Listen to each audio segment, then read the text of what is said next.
Assalamualaikum warahmatullahi wabarakatuh. Hai anak-anak hebat, apa kabar? Semoga semua sehat dan selalu dalam lindungan Allah ya. Amin. Sebelumnya, perkenalkan nama saya Husnul Watimah. Saya mahasiswi Universitas Nahdlatul Ulama Al-Ghazali Cilacap. Hari ini kita akan belajar materi tematik kelas 2, tema 5, pengalamanku, subtema 4, pengalaman di tempat wisata pembelajaran 2. Sebelum kita melangsungkan pembelajaran, alangkah lebih baiknya kita berdoa dahulu ya. Berdoa di rumah masing-masing, mulai Bismillahirrohmanirrohim.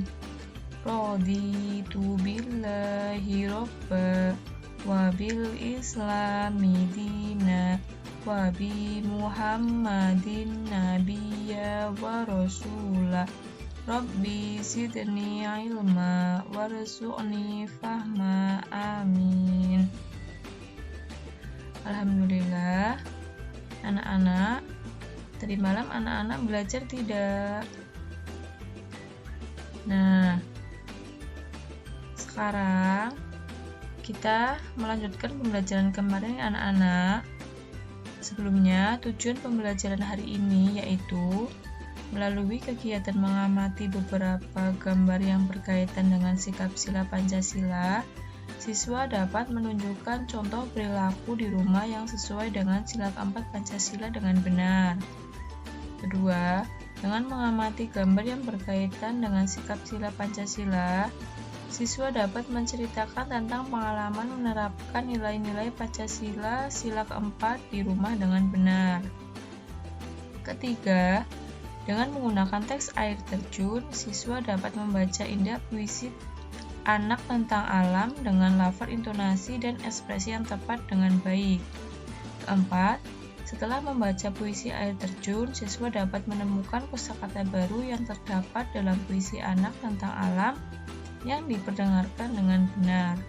Kelima, melalui penjelasan guru, siswa dapat mengartikan kosakata baru yang terdapat dalam puisi anak tentang alam dengan tepat.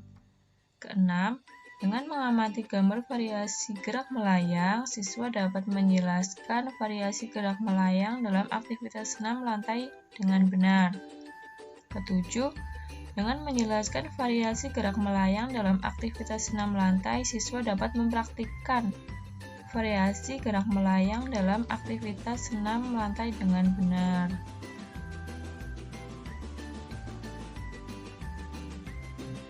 Nah, anak-anak, liburan naik kelas telah selesai. Saat liburan, Benny melakukan perjalanan. Benny ke kampung halaman papanya. Kampung papa Benny di Sumatera Barat. Ada rumah gadang di sana. Benny bertemu Siti di rumah gadang. Anak-anak, kita amati ya percakapan berikut antara Benny dan kakaknya. Kakak Benny bernama Tiur. Kak, kita lihat rumah gadang. Bagaimana kalau aku dan kakak masuk ke dalamnya? Kata Benny. Aku dan kamu tidak boleh mengambil keputusan sendiri. Sebaiknya bicarakan dulu kepada papa dan mama, kata Tiur.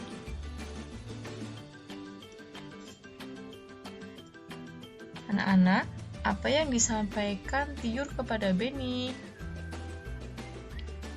Yang disampaikan Tiur kepada Benny, aku dan kamu tidak boleh mengambil keputusan sendiri.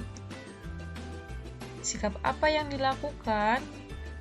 Sikap musyawarah, yaitu berdiskusi anak-anak. Selanjutnya, sesuai dengan sila keberapakah sikapnya? Ayo, siapa yang tahu? Ya, betul sekali. Sila keempat. Nah, anak-anak, kamu tidak boleh mengambil keputusan sendiri ketika kamu pergi bersama.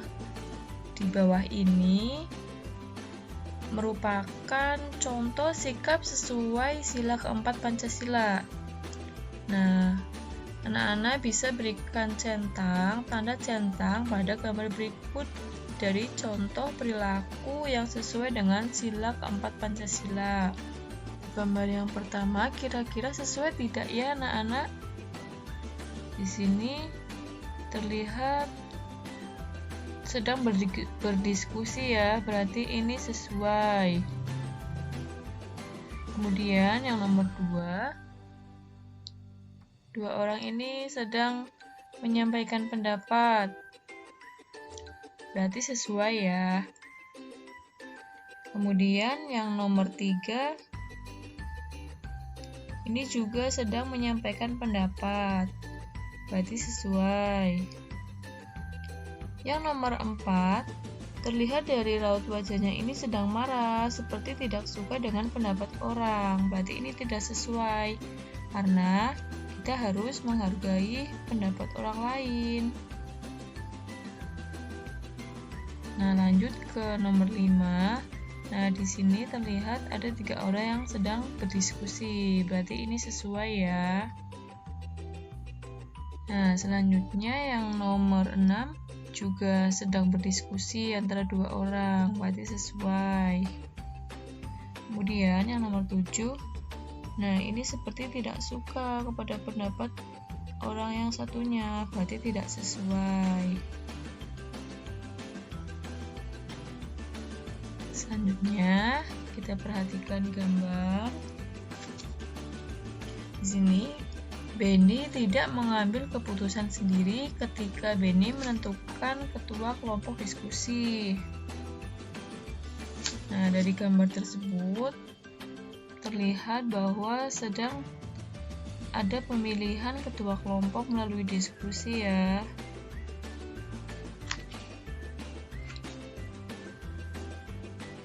Saya, Siti, Dayu, Udin, Edo, Meli, dan Lani satu kelompok diskusi. Aku dan teman-teman akan menentukan ketua kelompok. Saat menentukan ketua kelompok harus mengambil suara. Caranya dengan menulis di kertas kecil dan menggulungnya. Jadi, di sini dijelaskan bahwa saat menentukan ketua kelompok harus dilakukan dengan diskusi. Caranya yaitu dengan mengambil suara. Nah, dari masing-masing anggota menuliskan nama dari calon ketua kelompok tersebut di kertas kecil, kemudian menggulungnya. Baru setelah itu dikumpulkan dan dilihat suara terbanyak itu yang mana. Nah, itulah yang nantinya akan menjadi ketua kelompok. Selanjutnya, sesampainya di Padang, Benny singgah di air terjun Lubuak Tampuruang. Air terjun Lubuak Tampuruang unik, seperti balok kelapa yang dibelah. Masih banyak terdapat air terjun di Sumatera Barat. Anak-anak, adakah air terjun di tempat tinggalmu? Adakah tempat wisata di daerahmu? Nah, di sini Benny bernyanyi tentang air terjun.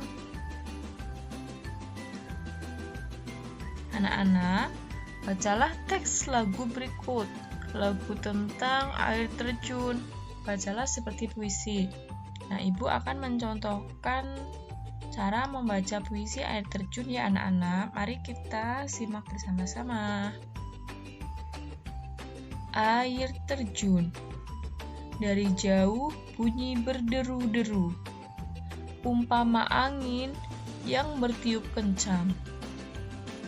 Rupanya air yang terjun tinggi, melompat-lompat dengan tak berhenti. Itulah air terjun namanya. Marilah kawan, kita mandi bersama.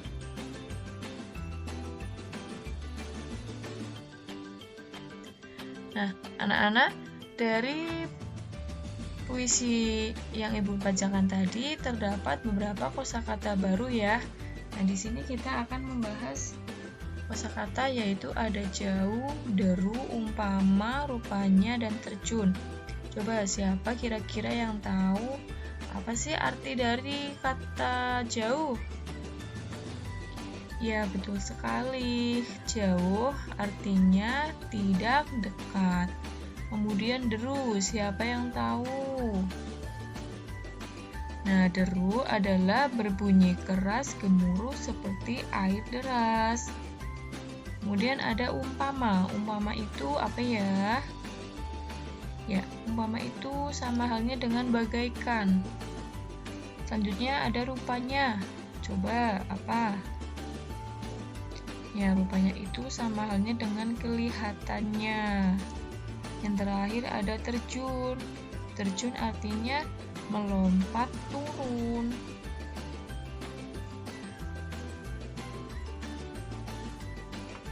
Selanjutnya, Benny singgah di kampung Siti. Anak-anak kampung Siti sedang bermain kelereng. Benny ikut bermain kelereng. Benny menang saat main kelereng. Benny sangat senang. Benny melompat. Benny juga berlari sambil melayang. Tahukah anak-anak bagaimana gerakan melayang? Nah, sebelumnya anak-anak tahu tidak melayang itu apa? Coba. Gerakan melayang adalah gerakan melompat di udara. Perhatikan gambar berikut, gambar tentang gerakan melayang. Nah, anak-anak bisa mempraktekkan gerakan melayang itu dengan cara yang pertama, yaitu satu, dengan menginjak tumpuan pada ini halang rintang ini ya. Di sini ada tumpuan. Nah, anak-anak bisa menginjak ini dan berlari, kemudian melompat. Nah, saat melompat, anak-anak seperti di udara. Nah, itu yang namanya melayang.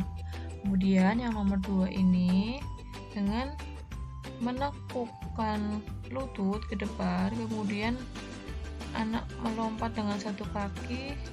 Nah, itu juga bisa dikatakan dengan gerakan melayang. Kemudian yang ketiga, nah di sini ada ya tumpuan-tumpuan ya. Anak-anak bisa melakukan gerakan melayang itu dengan menghindari tumpuan tersebut, berlari menghindari tumpuan tersebut. Seperti ini contohnya, melompat di atas tumpuan ini. Kemudian yang keempat ini gerakan katak. Gerakan katak juga dapat dikatakan gerakan melayang. Nah, anak-anak semua, baru saja kita belajar mengenai